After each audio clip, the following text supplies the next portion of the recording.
to life. So it appeared that I didn't know him. I knew about him though.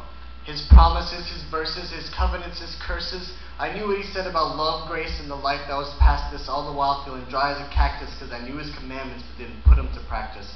So I asked this: what am I doing with the life he gave me?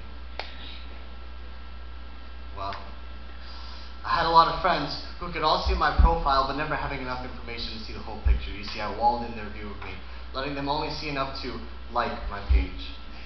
If only they had a dislike.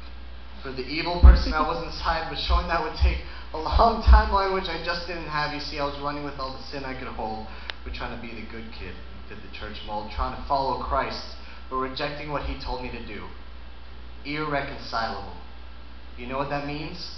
It's like treating women like crap and expecting a queen.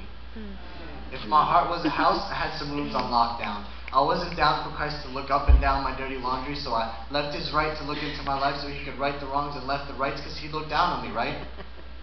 I closed up all the doors so he never could look. Okay, Jesus, you can come in now. Bro, I can't stand in your hallway. I need to see your house.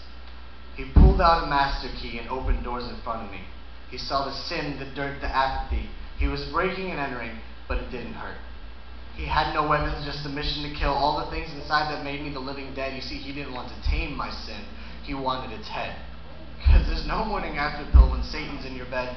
And no, it didn't take 9 months or baby bumps. I was born to death, if those are my wages. Because the coffin Adam bought had grown through the ages, and the payment plan we were on had us living in cages. You see, I had bad credit, with no debt consolidation, so Christ stepped in and became my propitiation. And if you don't know what that means, is that Christ walked up to the debt collector and paid the fine in full.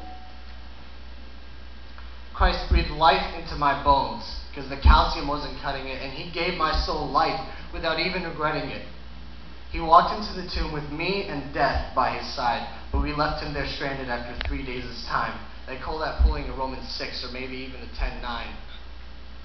See, God lives inside me, and I know he's alive. How do I know? Well, look, I'm alive.